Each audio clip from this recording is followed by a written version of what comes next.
അയ്യപ്പ സംഗമം 19, 20 തീയതികളിൽ വെള്ളിയാഴ്ചയും ശനിയാഴ്ചയുമായി നടക്കാനിരിക്കുകയാണ്. അതിന് മുൻപാണ് ഈ ആശങ്കയായി ഒരു ഹർജി ഇന്ന് സുപ്രീം കോടതിയുടെ പരിഗണനയിലേക്ക് വന്നത്. ഏതായാലും സുപ്രീം കോടതി ഇപ്പോൾ വ്യക്തമാക്കിയിരിക്കുന്നു, ഈ ഹർജികളിൽ ഇടപെടാനില്ല. എല്ലാ കാര്യങ്ങളും പരിശോധിച്ചുകൊണ്ട് തന്നെയാണ് ഹൈക്കോടതി ഈ ഹർജികളിൽ ഈ ആഗോള അയ്യപ്പ സംഗമത്തിന് അനുമതി നൽകിയത്. അതുകൊണ്ട് തന്നെ ഒരു തരത്തിലുമുള്ള ഇടപെടലിന് താല്പര്യമില്ല, അല്ലെങ്കിൽ ഇടപെടുന്നില്ല എന്നാണ് ചീഫ് ജസ്റ്റിസ് BR ഗവായി അധ്യക്ഷനായ ബെഞ്ച് വ്യക്തമാക്കുകയും ചെയ്തിട്ടുള്ളത്. ഏതായാലും ആഗോള അയ്യപ്പ സംഗമവുമായി സർക്കാരിന് മുന്നോട്ട് പോകാം എന്നുള്ളതാണ് ഈ സുപ്രീം കോടതിയുടെ വിധിയിലൂടെ ഇപ്പോൾ വന്നിരിക്കുന്നത്. ഈ ഹർജി PS മഹേന്ദ്രകുമാർ എന്ന ആളാണ് ഈ ഹർജിയുമായി സുപ്രീം കോടതിയെ സമീപിച്ചത്. ആ ഹർജി ഇപ്പോൾ സുപ്രീം കോടതി തള്ളുകയും ചെയ്തിട്ടുണ്ട്. കോടതി ചോദിച്ച ഒരു കാര്യം, ഒരു ദിവസത്തെ അയ്യപ്പ സംഗമം, ഒരു ദിവസത്തെ ഈ സംഗമം എന്തിനാണ് വിവാദമാക്കുന്നതെന്ന് ഹർജിക്കാരനോട് സുപ്രീം കോടതി ചോദിക്കുകയും ചെയ്തു. അതേസമയം മറ്റൊരു നിർദ്ദേശമുള്ളത്, ഈ ഹർജിക്കാരൻ ഈ ഹർജിയിൽ ചൂണ്ടിക്കാണിച്ചിരുന്ന ഒരു കാര്യം എന്ന് പറയുന്നത്, പമ്പ തീരം അതീവ പരിസ്ഥിതി ലോല മേഖലയാണ്.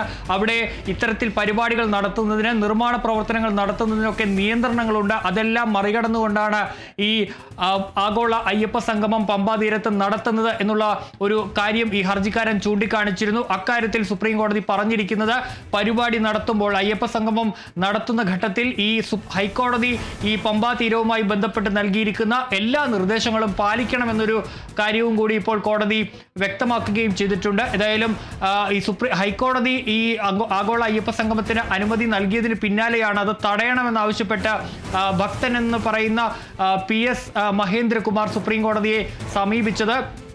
ഈ രാഷ്ട്രീയ ലക്ഷ്യത്തോടുകൂടി ദേവസ്വം ബോർഡിനെ മറയാക്കിയാണ് ഈ ആഗോള അയ്യപ്പ സംഗമം സർക്കാർ നടത്തുന്നത്. ഇത്തരം പരിപാടികൾ ഇനിയും നടത്താൻ അനുമതി നൽകിയാൽ ഈ പേരിൽ മതസംഗമങ്ങൾ എന്ന പേരിൽ സർക്കാർ ഇനിയും രാഷ്ട്രീയ പരിപാടികൾ സംഘടിപ്പിക്കുമെന്നുള്ള ഒരു കാര്യവും കൂടി ചൂണ്ടിക്കാണിച്ചിരുന്നു. അതുകൊണ്ട് തന്നെ ഇത് തടയണം. അതുപോലെ തന്നെ ദേവസ്വം ബോർഡിന്റെ പണമാണ് ചെലവഴിക്കുന്നത്, അങ്ങനെ ദൈവത്തിന്റെ പണം ചെലവഴിക്കാൻ ദേവസ്വം ബോർഡിന് അധികാരമില്ല തുടങ്ങിയ കാര്യങ്ങൾ ചൂണ്ടിക്കാണിച്ചായിരുന്നു ഹർജി. ഏതായാലും ഇപ്പോൾ ഹർജി തള്ളിയിരിക്കുന്നു. സർക്കാരിന് മുന്നോട്ട് പോകാമെന്ന് സുപ്രീം കോടതി പറഞ്ഞിരിക്കുന്നു. അതേസമയം ഈ ഹൈക്കോടതി നിർദ്ദേശങ്ങൾ, പമ്പാ തീരത്ത് പരിപാടി നടത്തുന്നതുമായി ബന്ധപ്പെട്ട് ഹൈക്കോടതി നൽകിയിരിക്കുന്ന നിർദ്ദേശങ്ങൾ പാലിക്കണമെന്നും ഇപ്പോൾ കോടതി വ്യക്തമാക്കുകയും ചെയ്തിരിക്കുന്നു.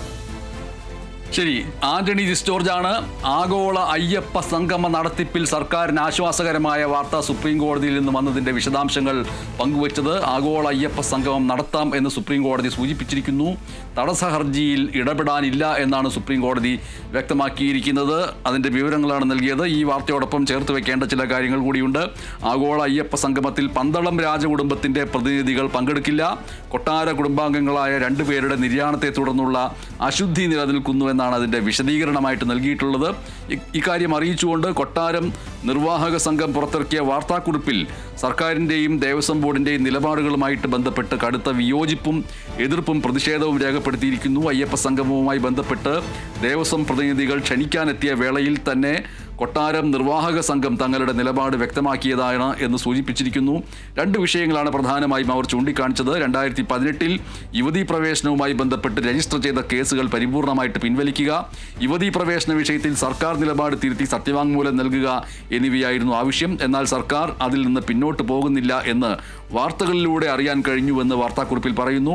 ദേവസ്വം ബോർഡിൻ്റെയും സർക്കാരിൻ്റെയും നിലപാടിനോട് കടുത്ത പ്രതിഷേധവും ഭക്തർ എന്ന നിലയിൽ വേദനയ്ക്കിടയാക്കുന്നതുമാണ് എന്ന് കുറിപ്പിൽ സൂചിപ്പിക്കുന്നു. ഇത് മാത്രമല്ല, ഈ കുടുംബാംഗങ്ങളായിട്ടുള്ള 2 പേരുടെ നിര്യാണത്തെ തുടർന്ന് അശുദ്ധി നിലനിൽക്കുന്നതിനാൽ അയ്യപ്പ സംഗമവുമായി ബന്ധപ്പെട്ട പരിപാടികളിൽ നിന്നും വിട്ടുനിൽക്കുമെന്ന് പറഞ്ഞുകൊണ്ടാണ് പന്തളം രാജകുടുംബത്തിൻ്റെ ഈ വാർത്താക്കുറിപ്പ് അവസാനിച്ചിരിക്കുന്നത്. പ്രധാനപ്പെട്ട വാർത്ത അതല്ല, നമ്മളിപ്പോൾ സൂചിപ്പിച്ചതുപോലെ തന്നെ ആഗോള അയ്യപ്പ സംഗമ നടത്തിപ്പിൽ സർക്കാരിന് ആശ്വാസകരമായിട്ടുള്ള വിധി വന്നിരിക്കുന്നു. അയ്യപ്പ സംഗമം നടത്താമെന്ന് സുപ്രീം കോടതി സൂചിപ്പിച്ചിരിക്കുന്നു. തടസ്സ ഹർജിയിൽ ഇടപെടാനില്ല എന്നും സുപ്രീം കോടതി വ്യക്തമാക്കിയിരിക്കുന്നു. ആന്റണി ജി ജോർജാണ് വിവരങ്ങൾ നൽകിയത്.